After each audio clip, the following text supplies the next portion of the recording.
Paix en Christ à tous les saints. Shalom à tous les fils de ma mère. Paix en Christ à tous les fils de l'éternité. Que le Seigneur Jésus-Christ vous bénisse.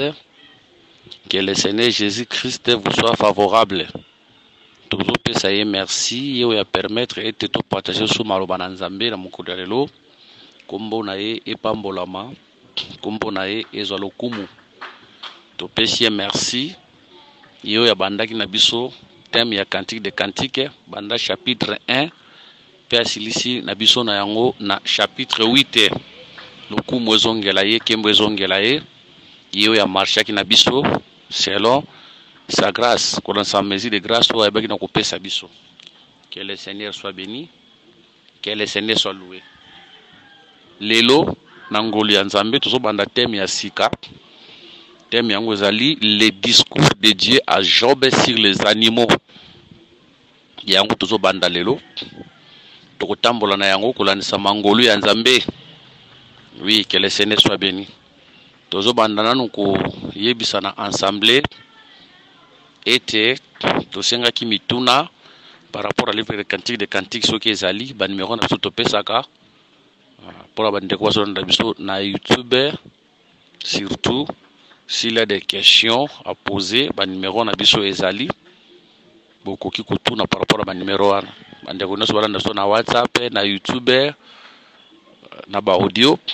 Le numéro na biso ezali plus 243 99 88 77 333. Biso ezali plus 243 84 22 64 114. Que le Seigneur nous bénisse. Tous en ensemble, ce qu'on a zali. Dans l'enregistrement, ceux qui voient l'avion, en tout cas, vous supportez biso pour assembler ce que vous allez appeler dans l'aéroport. L'avion est au matin et au kita. Et puis, ceux qui voient Maboko, na minute yo, ils ont la retraite, ils ont assemblé, et là, bateau bazo sambela. Côté sous retraite, côté sous délivrance, c'est au salama. En tout cas, vous qui le sont pico pour na maquiller l'avion. Makele ba moto potora pembe na tozaka na makadam to na tokolo bananzela pembe na sobe ba bar ezali des moments l'autre ba kofongola baba. En tout cas ceux qui boki makele wana bo supporter biso. Nous sommes obligés à kusala musala ya Nzambe quel que soit makele nous devons travailler pour l'œuvre de Dieu. Que le Seigneur Jésus-Christ soit béni to sambeli. Seigneur Jésus-Christ topesho merci pour ce temps. Yonde Nzambe to linkote ya yona kati ya makomi yaka omitea yonde molakisi ya solo yonde litea ya solo molakisi na bomo lite na bomo. Béni ce temps Seigneur Jésus to kita yo mata to limo yo monana. Il est écrit c'est passé par l'esprit que les hommes ont parlé de sa part. Molimo sant yo zalaki na kati écrivain un livre à Job. Nous avons besoin de toi. Au parler de son atango on peut se sur lumière to recommander cinéma to so banda lo kinum ko to kusuki sango na loboko na yo. Obandaka na bato loko te politika na ngora bato na katikati ti commence ni chef ti la rendre parfaite oyo bande comme sango na suka marche avec nous. Bénis ton peuple à travers cet enseignement Seigneur. Talisa bonzambe non na révélation na prophétie na doctrine na connaissance peut manifester ta puissance dans cet enseignement. Éclaire ton peuple, bénis ton peuple. Nyofi ya Mungu neza la musiko au nom de Jésus comme nous nous tombons au début à la fin au nom de Jésus. Amen. Que le Seigneur Jésus-Christ nous bénisse. Thème nabiso ezali le discours de Dieu à Job. Tozo yekola le discours de Dieu à Job sur les animaux. Voilà. Tozo zoyango na Job chapitre 39, Job chapitre 40, Job chapitre 41. Trois chapitres wana. Eza na Job chapitre 39, Job chapitre 40, Job chapitre 41. Wana Nzambe aza ko expliquer Job banyama na bandeke. Voilà. Nzambe expliquera Job banyama na bandeke te. A expliquer Job makambo ebele.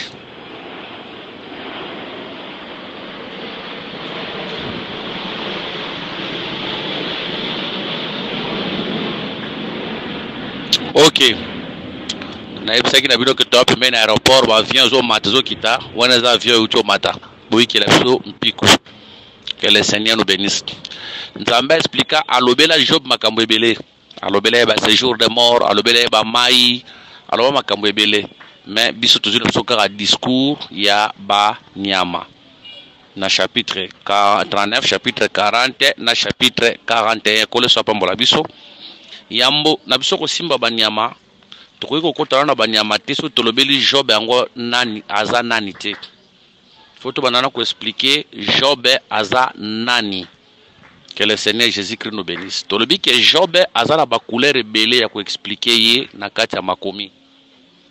Job a symbolisé l'image de notre Seigneur Jésus-Christ. Là par rapport à Jean chapitre 5 verset 39, il est écrit: vous sondez les Écritures, vous croyez avoir en elles la vie, or ce sont elles qui rendent témoignage de moi.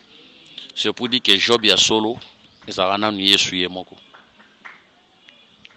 Hébreux chapitre 10 verset 7 à 9, ils ont confirmé que Christ en entra dans ce monde. D'habitude, il n'a voulu ni sacrifice ni holocauste, mais il m'a formé encore pour faire ta volonté.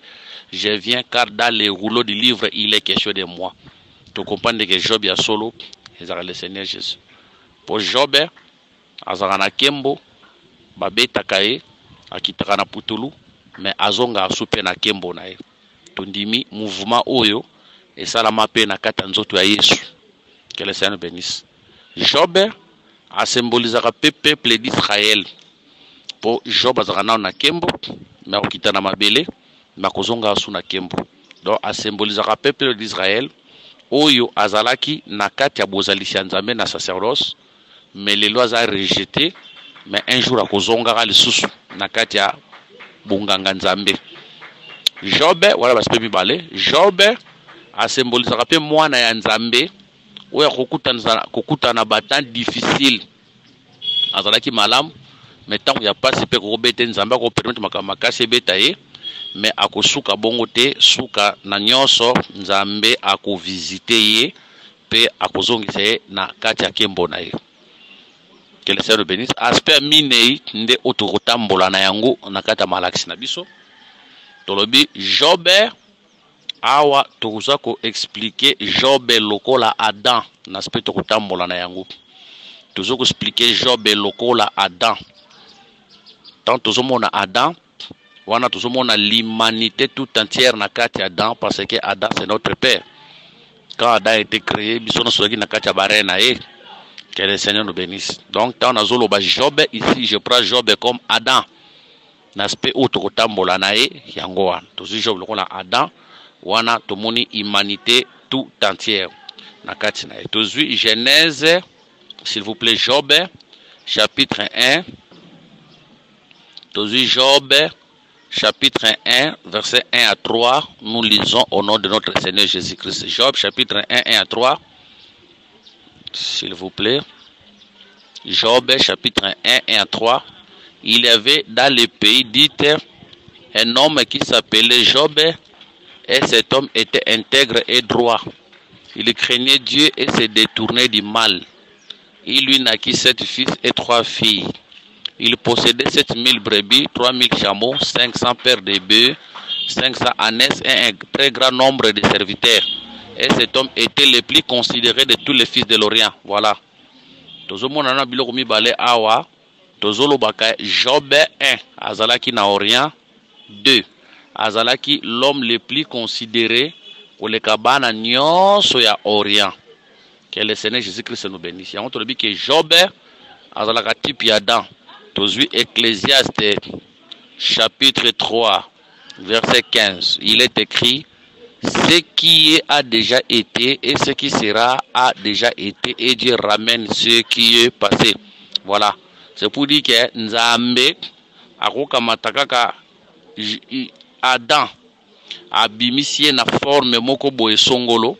Donc kaka Adam qui na jardin d'Eden, mais Nzambe akoko répéter le solo ya Adam to vie Adam na baspe belé. Et ça lokola la maison d'Israël, bazala rappel répétition ya Adam. Osomona bazala rappel répétition ya Adam. Israël bazala rappel répétition ya Adam. Et on trouve que Job a répétition ya Adam. Donc makambo comme la Job Adam Nzamba zo kende kotali sango pa Job na aspect moko boyi. Que le Seigneur nous bénisse. Tolobi que Job azalaka type Adam. Adam azalaki un na Orient. Adam azalaki na Orient et puis on remarquait que Adam azalaki non seulement en Orient mais azalaki pe les plus considérés na Orient.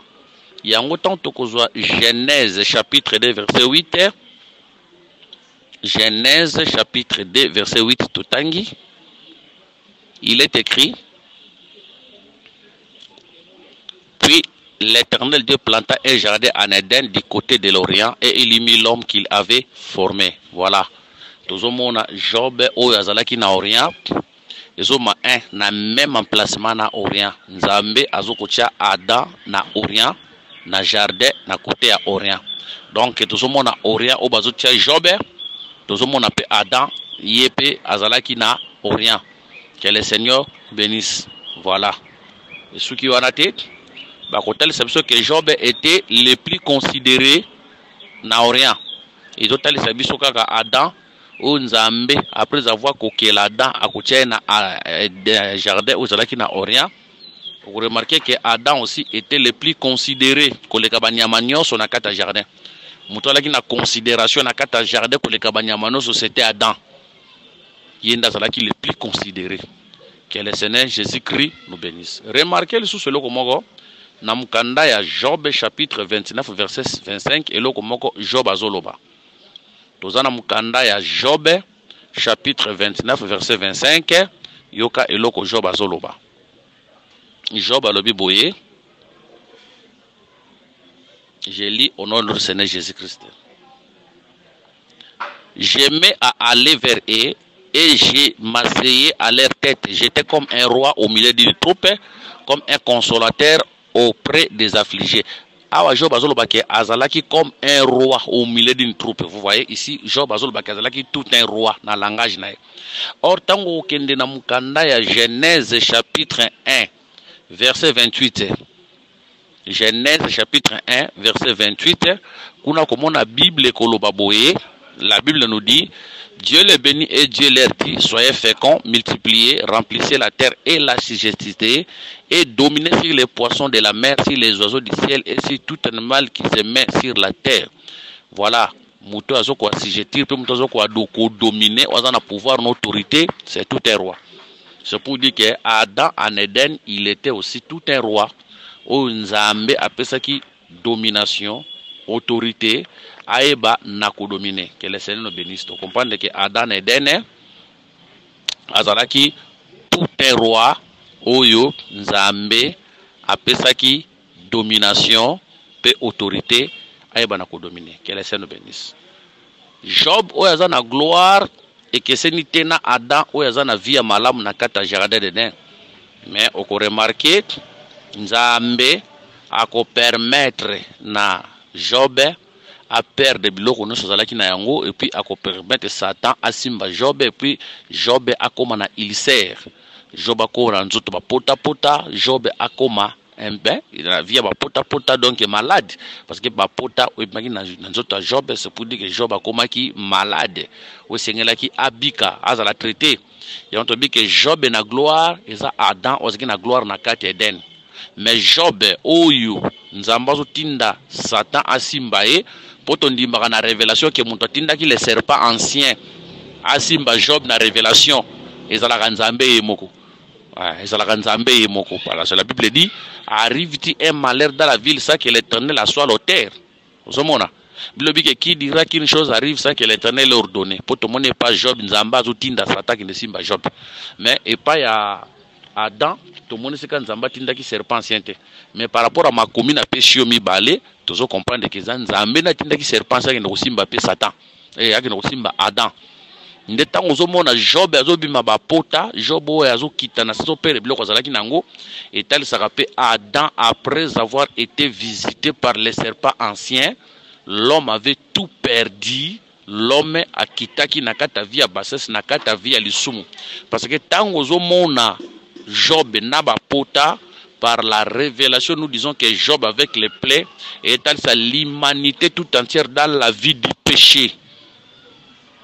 Luc chapitre 5 verset 30 à 31. Un jour, le Seigneur mangeait. Pourquoi votre maître mange-t-il et boit avec les gens de mauvaise vie? Le Seigneur a répondre à Koloba, ce n'est pas les médecins qui ont besoin des malades, mais ce sont les malades qui ont besoin du médecin. Par rapport à cette écriture, le Seigneur a s'identifié à un médecin, les gens de mauvaise vie comme les malades. Il y a un autre que Job a une santé malade.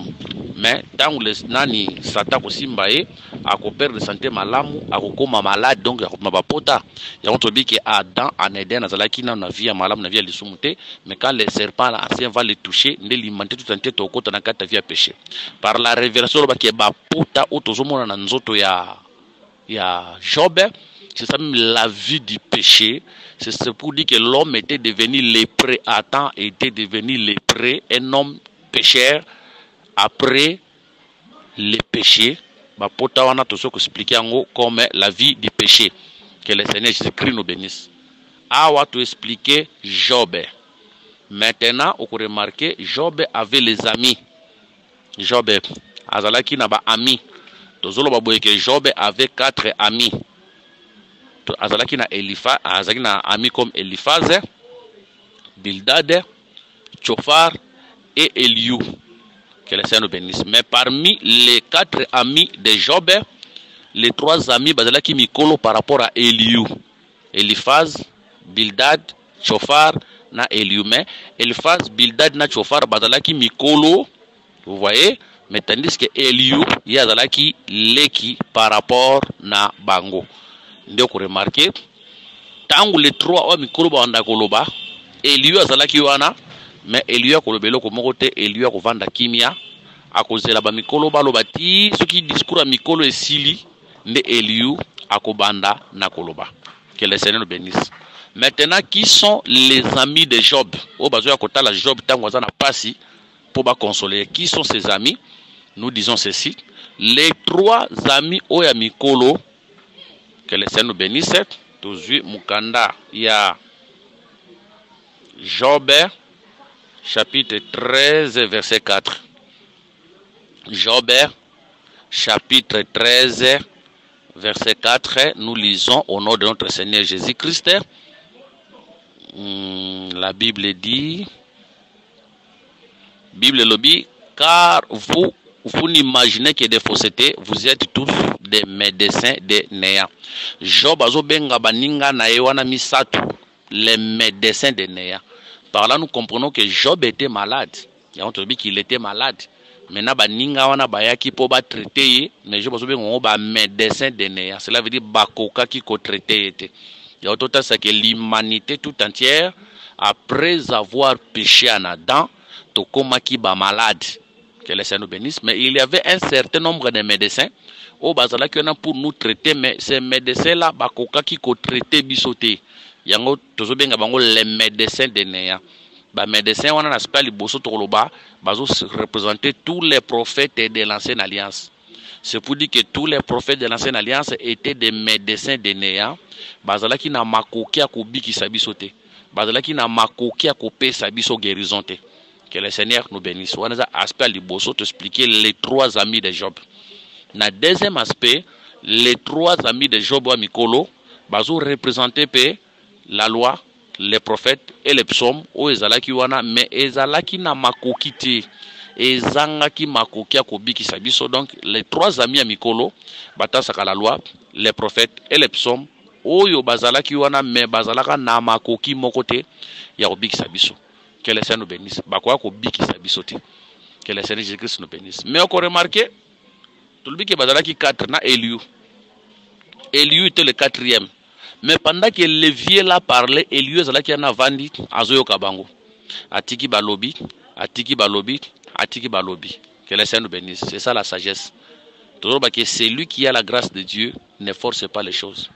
Celui qui a la grâce de Dieu, à cause de la quelque part, avandi, il attend le temps de Dieu. Quand le temps de Dieu va arriver, Nzamba kosala quelque chose.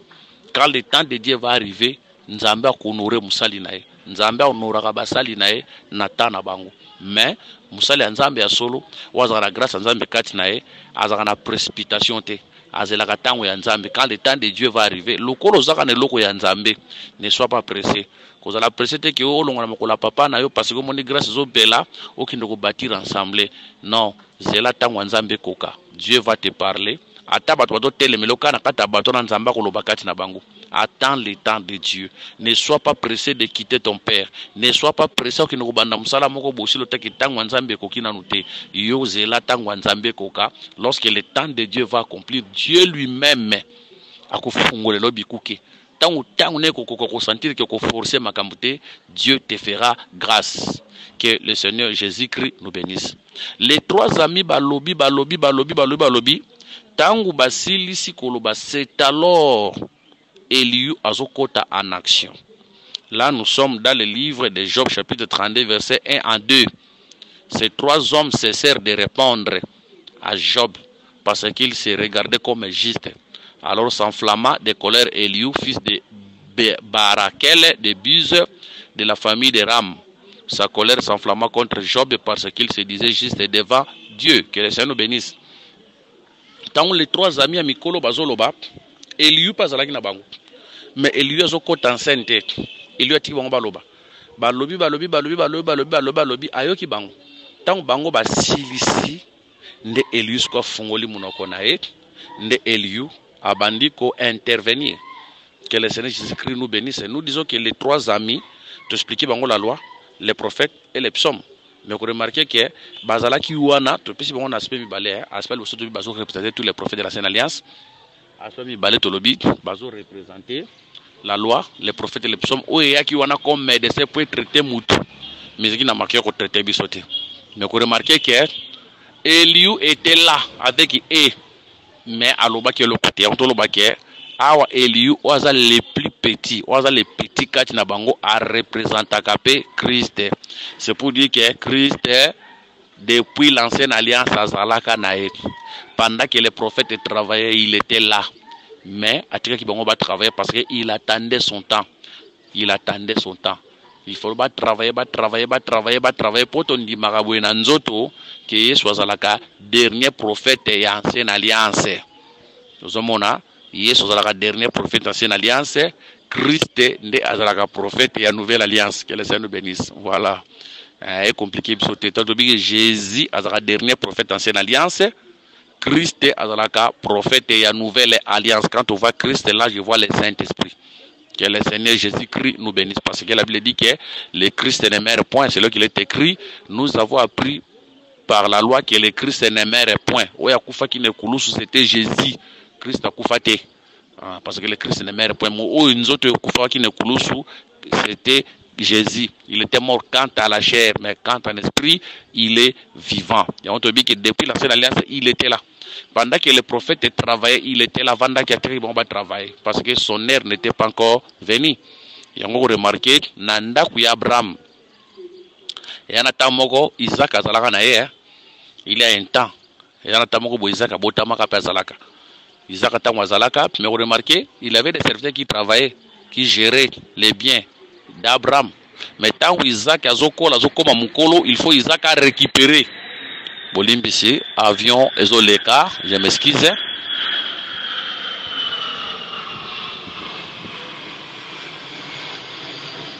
Dans le but que Isaac azalaki, mais vous remarquez qu'il avait d'autres serviteurs qui géraient. Pour Isaac azalaki na mwana muke.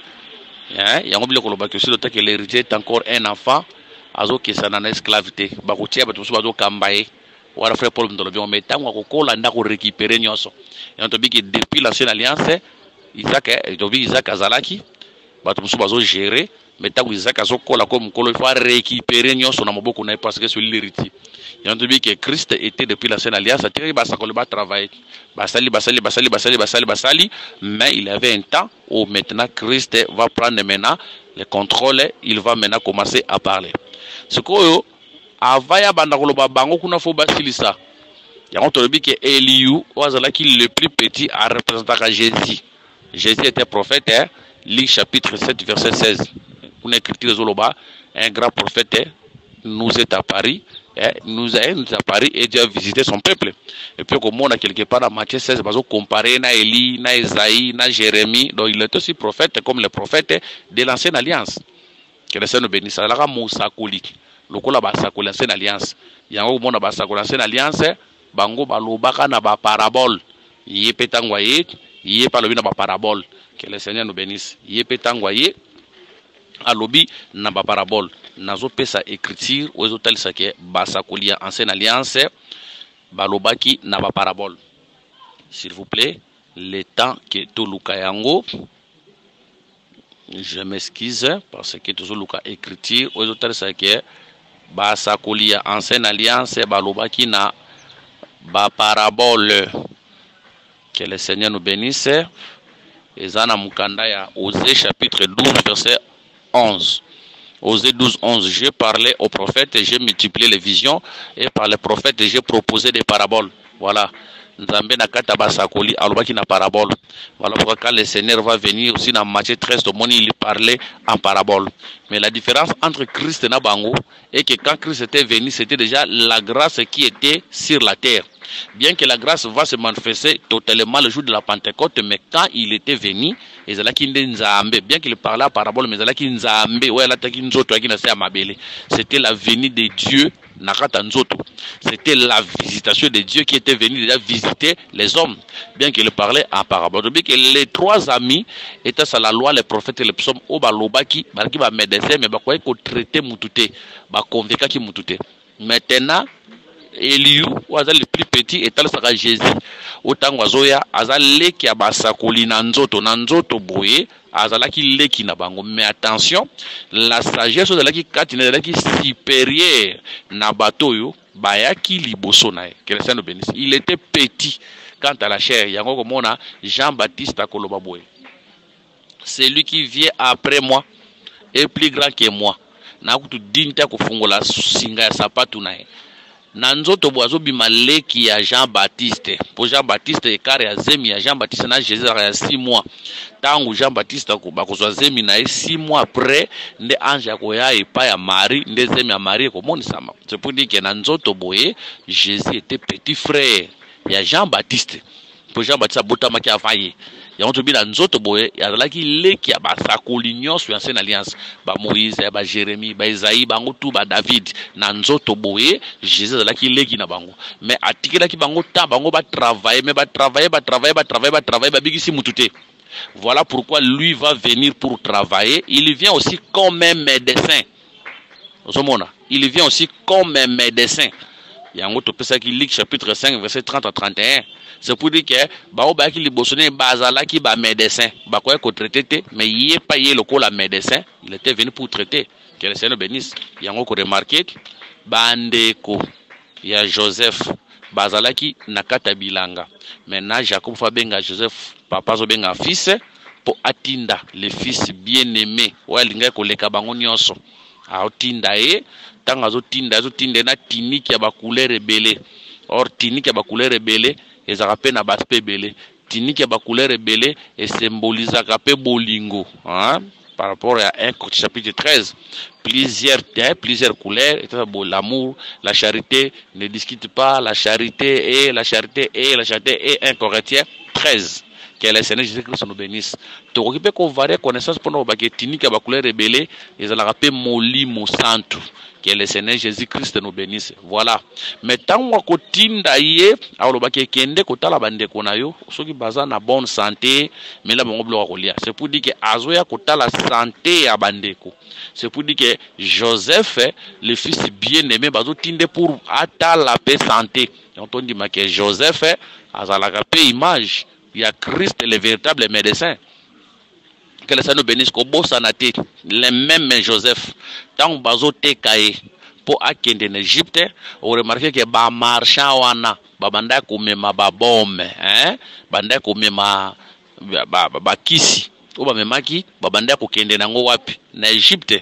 Bando kende wana. Voilà pourquoi il fallait que Joseph aille comme un médecin, azwa kisi wana akende nango en Égypte. Et on a Joseph bazo memaye pas marchand ou ba memaki ba bombe wana. C'est pour dire que Joseph c'était médecin, Joseph c'était médicament. Attention, quand j'ai dit ça, Nazolo ba Joseph Anzototé, le véritable Joseph qui est Jésus-Christ, voici mon fils bien-aimé, à qui j'ai mis toute mon affection. Pour Joseph, qui moi, Jacob, qui mingi. Or, moi, papa, linga mingi, c'est Jésus. Voici mon fils bien-aimé, à qui j'ai mis toute mon affection. Tant que mon Joseph, en Égypte, si comme on a bombe, si le plan révélation, et tel ça, Christ est le véritable médecin, Christ est le véritable médicament. Tout que Christ a un médecin, wana to bimisi bombe lokola litea. Voyez nango parce que Christ a traité dans la prédication, la prédication de la croix, l'évangile éternel. To kokipe ko lobe ki kisi Yesu ye moko penda za kisi. Que le Seigneur Jésus-Christ nous bénisse parce que c'est lui qui nous traite. Que le Seigneur Jésus-Christ nous bénisse pour litea za la rande ye. On commence à mettre la parole était avec Dieu et la parole était Dieu. Que le Seigneur nous bénisse. Maintenant, tant Eliu Koloba, Eliu lobia silisi. Tant Eliu a silisi Koloba, tu remarqué que Job a revendre Kimia. Job a le côté. Que le Seigneur nous bénisse. Aviez Zolé Kabolimbisi.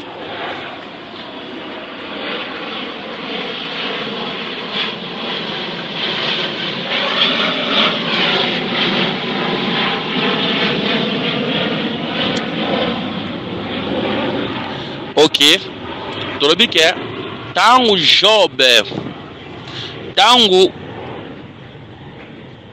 les trois amis basisi koloba, Job abando loba, Eliu a lobby, tant Eliu a lobby, silisi, Job a zonsa ke lote. Maintenant, l'Éternel suko a koloba na katikata tempête.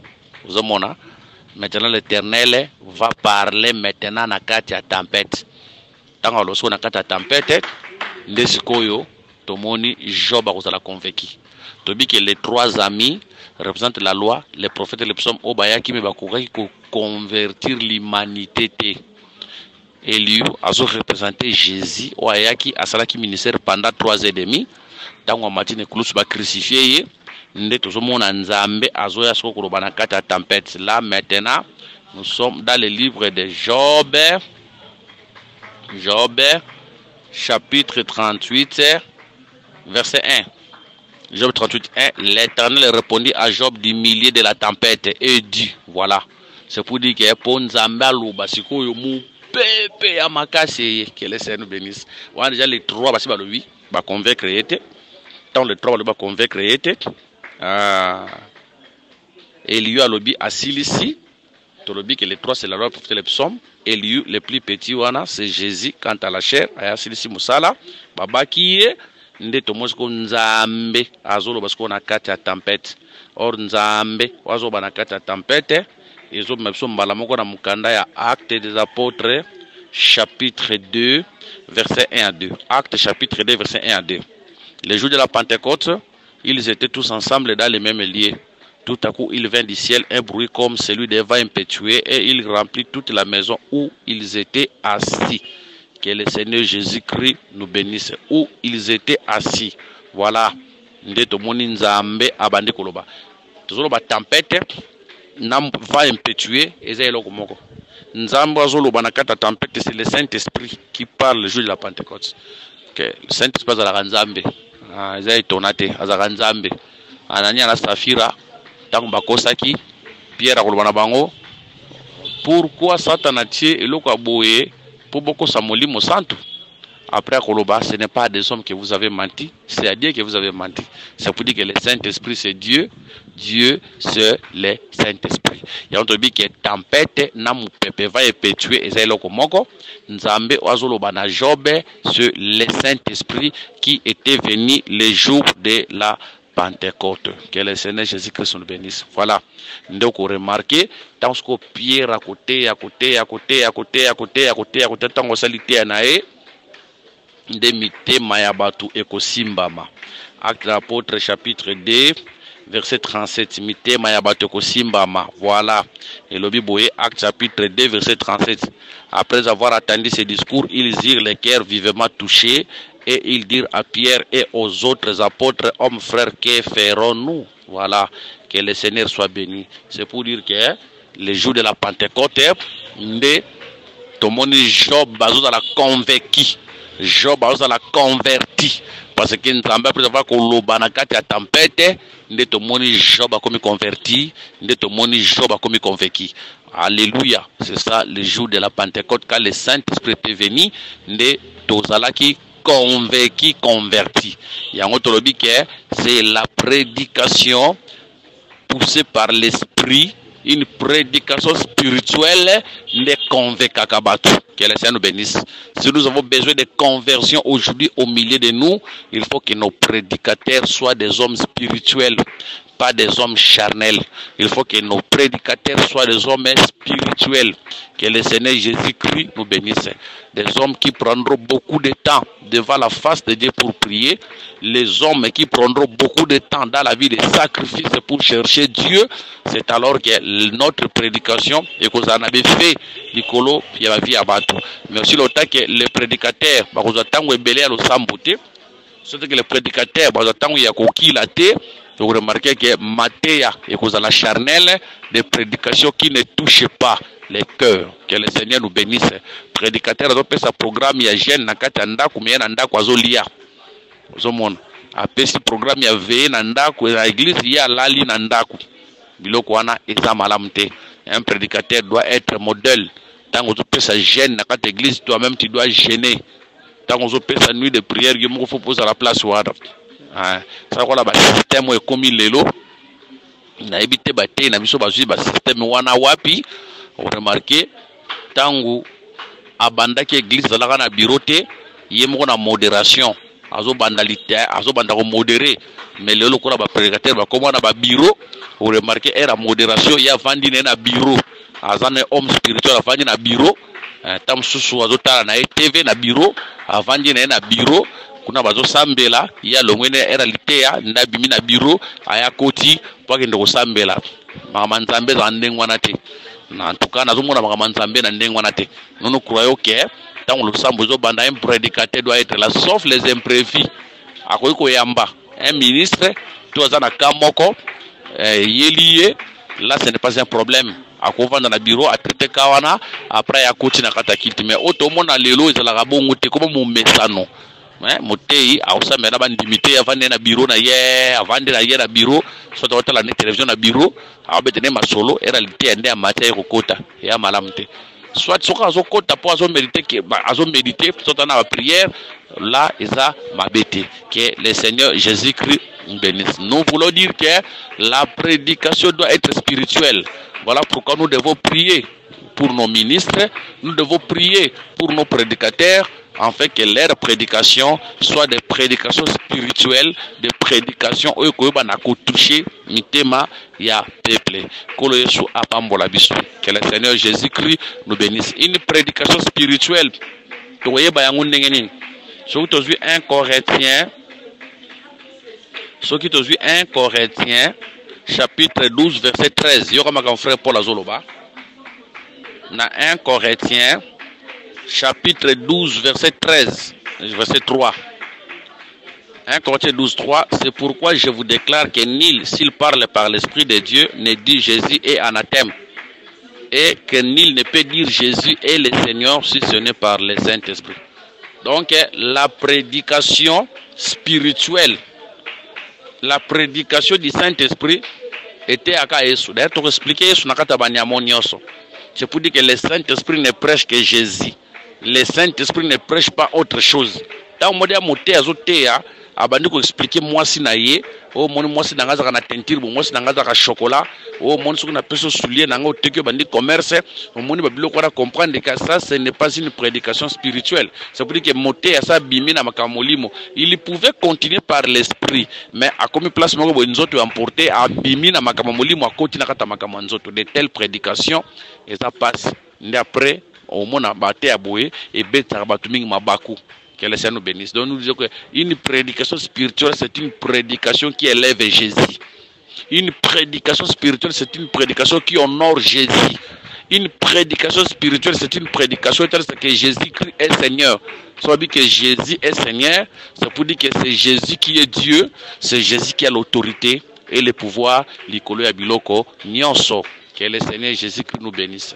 Gloire à Dieu. Une prédication spirituelle et dans l'ité te mutavandi ba bise ki côté ya exemple ba PC programme que ils ont la conférence moto séminaire au sala mana mois de janvier parce que ba PC papier à côté avant de ya abonde la kapona ngota méditakate et très ka mukolalité ya ngonde ya ye tango avant matana chera tout na modérateur tembo PC ngeza la nini nde bazo PC tem ka place wana hein là il prêche par l'expérience et ça la magebele to munyangu mingi moteba benga na koteya ameritakana ete tellement teyaka ne bien tobika teyaka ne bien ameritakana ete yako yaka so komika na chera tuni modérateur atuna modérateur tembo pesa ngeza nini mais ba pesa ki on deux mois pour préparer déjà la prédication toi tu viens demander la prédication de matana cher tango matana cher il va prêcher l'expérience ça ce n'est pas une prédication spirituelle il prêche Jésus c'est bien mais magama ote on a expérience hein il commence à prêcher l'expérience.